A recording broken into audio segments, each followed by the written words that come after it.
What's going on, everybody? Welcome back to Catacombs. So, I have a clip here with Stephen A. Smith from his show with Jenifer Lewis. Now, this is a classic example of older generations just not getting it, just not seeing it, that are confused as hell, and are just set in doing something one way and one way only. Namely, in Jenifer Lewis's and even Stephen A. Smith's their age group. I think Jenifer Lewis is older than Stephen A. But they're stuck. We really can't use them. Only a very few of them actually see what's happening politically within the country, and understand that things need to be done differently in order to move forward, especially for our group of people. They don't seem to understand that. They seem to really believe that voting Democrat and blue no matter who is the way to go. I don't understand it. Even Stephen A., you'll see what he says in this film. I mean, in this clip here, what I mean by that. But anyway, let's go ahead and get started, and I'm going to make some commentary. This shit, man, is incredible. How were you feeling when Kamala Harris lost the election? Well, I imagine you were, I was told you were a big supporter of hers. huge, huge, huge. If only to stop that thing from doing whatever he's planning to do. But I got to tell you something. I told the kids, and still I rise. We know how to fight. It's not new to us. And when I say us, I'm talking about the world. Because here's a song I wrote. We gonna be all right if we stand as the people. We're gonna be all right. Okay, hold on a second, man. So this woman breaks out in song. I'm a little baffled by that. You break out in song to describe how... I can see how music can be used in a way like that, but just you're in the middle of an interview and you break out in a song that you wrote, and this is how you choose to describe it. This just feels like a real out of time type of way of response. Am I the only one who thinks that responding in song without real action? I don't know what she plans on doing besides scolding people who didn't vote her way. But anyway, hold on. Let's keep going. And I believed that Kamala Harris would have done that. This thing is divisive, cruel, and evil, insane, narcissistic, and he's a sociopath. Everything that this woman just described, I see from people who are massive supporters of Kamala Harris. I don't see that, and I've been following this type of stuff for a minute. I see exactly what she's describing in this clip, but from her side. I don't see it from the other side as much. I'm sure there are individuals over there that do exhibit those type of characteristics. It's just, it is what it is. I get it, but it's like the entire group from her side is behaving that way. I mean, they are talking about not associating with family members during the holiday season. Who the hell does that? Because you have a difference in a political view. When Trump lost the 2020 election, you didn't see people on that side talking about don't talk to your family, leave your family alone, don't visit them on the holidays. You didn't see that. You didn't see that. So what the hell is she talking about? Sociopath, evil, and all this other stuff. Come on, man. Like, really? But honey, we are the people. And we're not going to allow this dictatorship. I told everybody you can be scared, but we must be unafraid. Now, how do you fight? You go to your city council meetings. You go to your zoning meetings. And you'll know who's raising your rent. Educate yourself, because you're losing your rights. And I'm talking to the Gen Zs and the millennials now. You ain't going to have no pension if you don't fight. Ma'am, the pension system for us has been gone. What the fuck is she talking about? It's her generation that let it go. It's her generation that didn't fight. When they were making all those changes to 401ks and stuff like that, I believe it was in I think it was in the 80s when that shit started. They were of age. They were of the fighting age to be able to say no. They were in their late 30s and early 40s. They were the people. They didn't fight. And she's talking about millennials and Gen Z, about we ain't gonna have no pension. Ma'am, we're not gonna.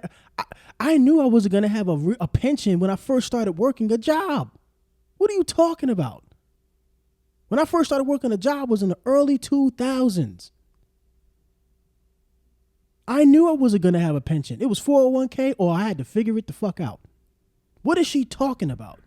You ain't gonna have Social Security or health care if you don't fight.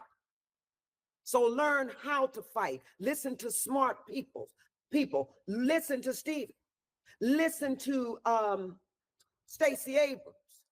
Listen to Congresswoman Jasmine Crockett and Maxine Waters. Listen to them. Listen to who knows what roads to take now, because this Republican Party ain't playing. Let me ask you this. What about what they've said in terms of Black, particularly Black men and Latinos, supported him more than they have in the past? Why do you think that is? And what do you have to say to Black men and Latinos who were not in favor of supporting Kamala Harris? Oh, honey. Oh, honey. When your favorite niece and your 13-year-old daughter is raped by your alcoholic brother or the next door neighbor, and she tries to abort that baby inside of her from a rape, you're going to regret that. They want to keep women in their place. It's so disgusting. I can't even put words to them voting for her. They didn't vote for her. Notice how she went straight to the fringe example. That does not happen on a daily basis. If you look at the statistics, women get pregnant because they have a night out, because they're having fun with their boyfriend. They had a one-night stand. That's typically how modern women in the West get pregnant. It's not because they're walking home from work and some random dude jumps out of the bushes, yanks their pants off, and goes to work and then runs off. That doesn't happen at the way that she's trying to make it seem like it happens. She's trying to make it seem like every day when girls come home from school, on their way home from school, they're getting 2, 3, 4, 5 at a time. That's how she's explaining it. That's how these people think. They use fringe and things that happen at a low percentage, a low rate of time, a small percentage of the time this type of things happen. She's using that as an example. The vast majority of abortions that are taking place are because women have gone out, had a good time sexually, was irresponsible, didn't think about it, just went to work because they wanted to feel good, and now they're pregnant, and now all of a sudden, well, I got to get rid of it because I'm not ready, I don't have no money, blah, blah, blah, or I don't want him to be the father, stuff like that. It ain't because of rape. Not at the scale that she's making it seem like it is. Come on, man. You got to be more honest in this. Didn't vote because she was a woman. They didn't care that she was smart and powerful, educated, beautiful, kind, joyful, fearless. She would have taken care of this country. She would have protected the people. She would have surrounded herself with great minds. But keeping women in their place was more important to them. And Black men, that was just shocking because, honey, he's going to give the military and the police permission to shoot you in your back, and there will be no immunity. Okay, I'm going to stop that there. There's more to this clip. I mean, you're welcome to go check it out yourself. But this section of her interview with Stephen A. Smith was just ridiculous to me. What she just named right there was, they're going to give permission to shoot you in the back. Ma'am, of all the years that the Democrats have been in control of the House or the Congress, whatever the hell, that's been happening to Black men regardless of who has been in office. You really gonna sit here with a straight face and tell me that that wouldn't be happening if Kamala Harris was president? No. And there's a clip in here. Actually, I will show that where Stephen A. actually mentioned something about not being. Let me play it real quick before I go. Hang on. End of story.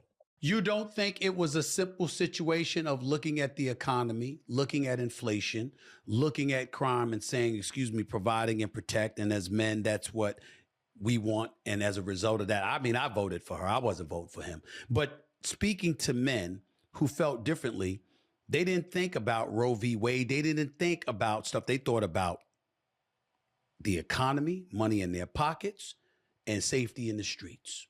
Listen, It couldn't have been as simple as that. First of all, do you see women breaking in people's houses?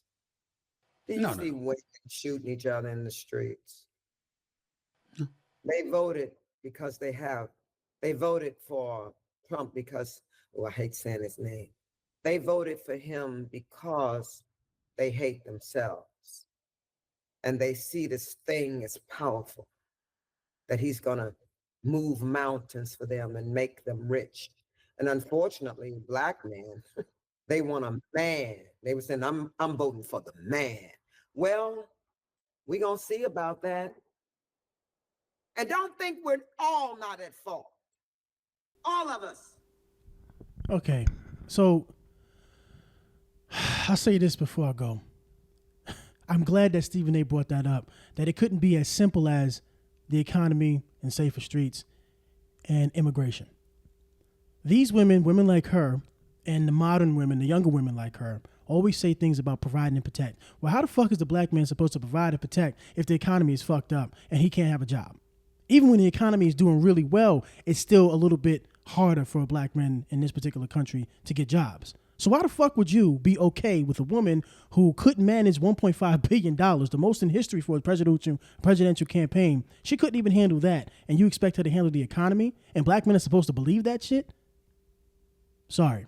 No, that ain't gonna work. These people are hell, especially this woman here, and women that think like her and men that think like her, really believe that black men or Latino men just didn't want her because she was a woman.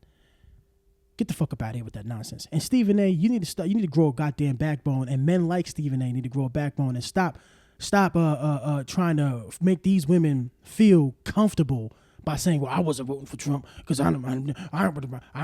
his generation does that type of shit, man. It's always to make sure women are okay and uncomfortable. Meanwhile, women like this have absolutely no problem disrespecting and being outright nasty to black men, especially if they don't get what they want out of black men. So anyway, I'm going to leave it there. Until the next one, y'all be easy.